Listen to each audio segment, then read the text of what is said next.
அன்னை தமிழ் பெயரால் உங்கள் அனைவருக்கும் எனது அன்பார்ந்த வணக்கம். இன்று திருக்குறளை பற்றி நான் மருத்துவ நோக்கிலே அறிந்த சில கருத்துக்களை உங்களுடன் இன்று பரிமாறிக்கொள்வதற்கு எனக்கு இந்த வாய்ப்பினை ஏற்படுத்தி தந்த ஹார்ட்லி கல்லூரியின் எனது பள்ளிக்கால நண்பர்களான ஸ்ரீஜெயந்தா, ராஜேந்திரா இருவருக்கும் எனது நன்றியை கூற விரும்புகின்றேன்.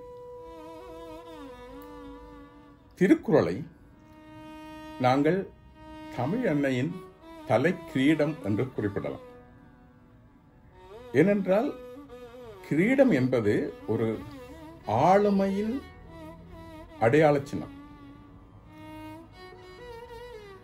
உதாரணமாக ஒரு அரசு தன்னுடைய மக்களை வெவ்வேறு துறைகளின் கீழ், கல்வித்துறை, காவல்துறை, விளையாட்டுத்துறை அல்லது குடும்பவியல், இவ்வாறு வெவ்வேறு துறைகளில் சட்ட வரம்புகளை ஏற்படுத்தி எவ்வாறு ஆட்சி செய்கின்றதோ, எவ்வாறு அவர்களை வழிநடத்துகின்றதோ, அதை போலத்தான் திருக்குறளும் வாழ்க்கை நெறிகளை தமிழ் மக்களுக்கு மட்டுமல்ல, இந்த தரணியில் உள்ள அத்தனை மக்களுக்கும் வாழ்க்கை நெறிகளை, வரம்புகளை கூறி வழிநடத்தி செல்கின்றது. எனவே அதை நான் கிரீடம் என்று அழைப்பது தவறில்லை என்று எண்ணுகிறேன். திருக்குறளை பற்றி நாங்கள் கூறுவதாக இருந்தால், அதாவது திருவள்ளுவரின் பாணியிலே கூறுவதாக இருந்தால், எல்லா பொருளும் இதில் உண்டு, இதன்பால் இல்லாத பொருளே இலை என்று கூறலாம். எல்லா பொருளும் இதில் உண்டு, இதன்பால் இல்லாத பொருளே இலை என்றால் திருக்குறளிலே இல்லாத வாழ்க்கைக்கு நெறிகளுக்கு தேவையான அத்தனையும் திருக்குறளிலே இருக்கின்றது.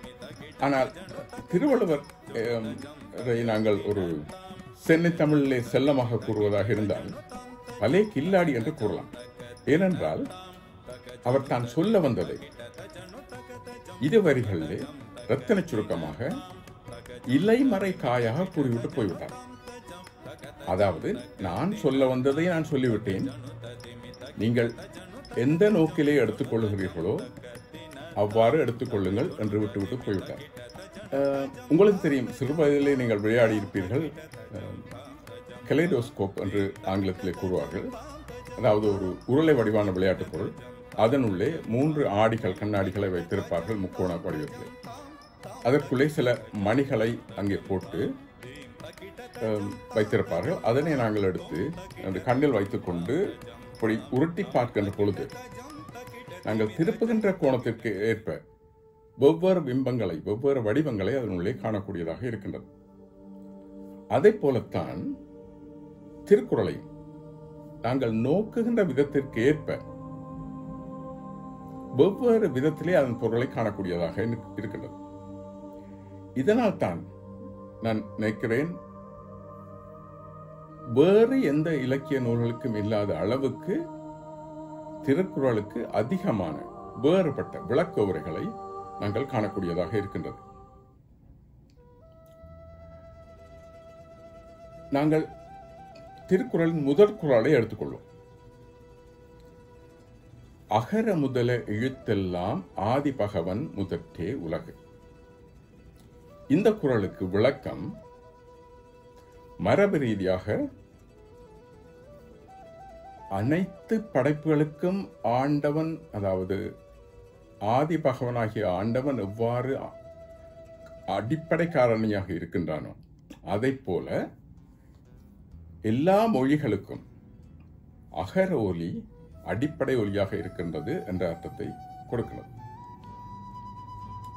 ஆனால் இதை அறிவியல் கண்ணோட்டத்தில் நோக்குகின்ற பொழுது பகவன் என்ற சொல்லை பகவு சக அன் என்று பிரிக்கலாம். அவ்வாறு பிரித்தால் பகுக்க முடியாதது என்ற அர்த்தத்தை கொடுக்கின்றது. அப்படி பார்க்கின்ற பொழுது நாங்கள் எந்த சடப்பொருளையும் நாங்கள் பிரித்து கொண்டு பகுத்து கொண்டு போனால் அதற்கு மேல் பகுக்க முடியாத அடிப்படை அலகாக அணு அமைகின்றது. எனவே உலகத்தில் எந்த பொருளுக்கும் அடிப்படை அலகாக அணு அமைவது போல அனைத்து மொழிகளுக்கும் அடிப்படை ஒலியாக அகரம் அமைகின்றது என்ற அர்த்தத்தை கொடுக்கிறது. இதை எனது நூலுக்கு, அதாவது குரல் கூறும் மருத்துவம் என்ற எனது நூலுக்கு அணித்துரை எழுதிய மறைந்த தமிழகத்தில் அறிவியல் தமிழ் தந்தை என அழைக்கப்பட்ட திரு மனபாய் முஸ்தபா அவர்கள் குறிப்பிட்டிருக்கின்றார். நாங்கள் இன்னும் ஒரு குறளை எடுத்து பார்ப்போம். இது மருத்துவம் சம்பந்தமான குறள். குறள் இலக்கம் 941. மிகினும் குறையினும் நோய் செய்யும் நூலோர் வழி முதலா எண்ணிய 3. அதாவது சித்தர் காலத்திலிருந்து நமது உடல் தொழிலின் அடிப்படை விடயங்களாக, அதாவது அடிப்படை தொழிற்காரர்களாக வாதம், பித்தம், சிலோத்பனம் அல்லது சிலோத்துமம் என்ற 3 மரபு வழியாக கோடிட்டு காட்டி வந்திருக்கிறார்கள். ஆனால் அதையே அந்த 3ஐயும் சில விளக்கவுரை எழுதியவர்கள், ஹவாய் ஆதீனத்தார், வ.பொ.சி. போன்றவர்கள் எமது சூழல் காரணிகளான தீ, காற்று, நீர், இவை 3ஐயும் அந்த 3ஆக குறிப்பிட்டிருக்கிறார்கள். அதையே நாங்கள் சற்று வேறுபடுத்தி பார்த்தால், தீக்கு பதிலாக எமது உடல் வெப்பம், அதாவது பாடி டெம்பரேச்சர், காற்றுக்கு பதிலாக எமது பிரீதிங் அல்லது ரெஸ்பிரேஷன், நீருக்கு பதிலாக எமது உடலின் நீர்த்தன்மை, அதாவது ஹைட்ரேஷன் ஸ்டேட்டஸ் என்று எடுத்துக்கொள்ளலாம்.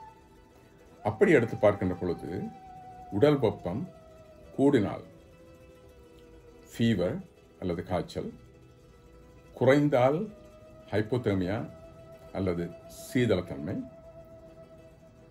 அதே போல காற்று அல்லது சுவாசம் ரெஸ்பிரேஷன் அதிகரித்தால் ஹைப்பர்வென்டிலேஷன் அல்லது அதிவேக சுவாசம், குறைந்தால் ஷார்ட்னஸ் ஆஃப் பிரெத், அதாவது மூச்சு திணறல், அதே போல உடலின் நீர்த்தன்மை, அதை நாங்கள் எடுத்தால் ஹைட்ரேஷன் ஸ்டேட்டஸ், அதிகரித்தால் ஹைப்பர்ஹைட்ரேஷன் அல்லது இடிமா அல்லது உடல் வீக்கம் என்று கூறலாம், குறைந்தால் டீஹைட்ரேஷன் அல்லது நீர்த்தன்மை பற்றாக்குறை என்று இவ்வாறு இந்த 3ஐயும் நாங்கள் இவ்வாறும் எடுத்துக்கொண்டால், இவற்றில் ஏதாவது கூடினாலோ குறைந்தாலோ அதனால் நோய் ஏற்படும் என்ற கருத்தை நாங்கள் கொள்ளலாம். எனவே நாங்கள் இந்த குறளை நாங்கள் பார்க்கின்ற பொழுது பல வழிகளிலே எமது வாழ்க்கைக்கு, முக்கியமாக எமது உடல் ஆரோக்கியத்துக்கு வழிகாட்டுகின்ற பல குறள்களை நாங்கள் காணக்கூடியதாக இருக்கின்றது. எனவே இவை பற்றி மீண்டும் அடுத்த மாதம் உங்களுடன் நாங்கள் இந்த கருத்துக்களை பகிர்ந்து கொள்வதற்கு, பரிமாறுவதற்கு முன்பாக உங்கள் அனைவரையும் அடுத்த மாதம் சந்திக்கும் வரை வணக்கம் கூறி விடைபெறுகிறேன். நன்றி, வணக்கம்.